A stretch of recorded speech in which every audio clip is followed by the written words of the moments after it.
Biz inanırıq ki, Astanada keçiriləcək sammit Xəzərin hüquqi statusunun müəyyənləşdirilməsi ilə bağlı son sammit olacaq.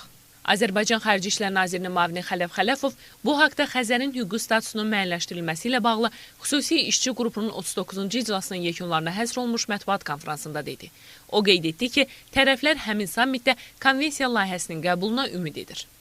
Bu istiqamətdə sammitlər olacaqdır. İqtisadi məsələlər həsr olunmuş, deyək ki, nəqliyyat məsələlərinə həsr olunmuş, kommunikasiya məsələlərinə həsr olunmuş, təhlükəsizlik məsələlərinə həsr olunmuş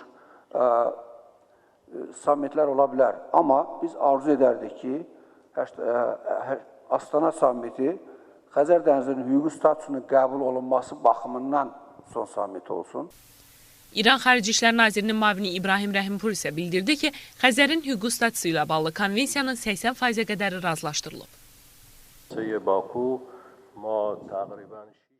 Xəzərin hüquqi statusu ilə bağlı işçi qrupunun 39-cu iclası keçirildi. İclasda işçi qrupunun növbəti iclasının Tehranda keçirilməsi qərarı alındı.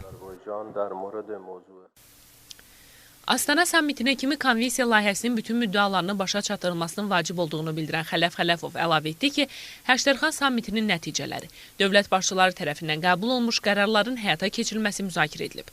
Dövlət başçılarının birgə bəyannaməsində bir sıra prinsipial məsələlərə dair razılaşmalar əldə olunub.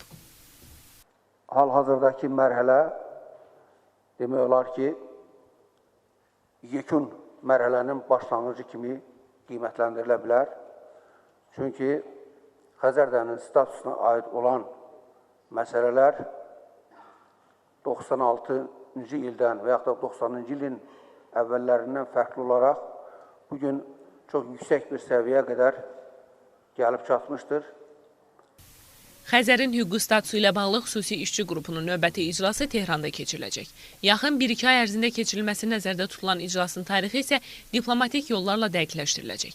Xatırladaq ki, martın 4-ü və 5-də Bakıda Xəzərin hüquqi statusunun müəyyənləşdirilməsi ilə bağlı xüsusi işçi qrupunun 39-cu iclası keçirildi.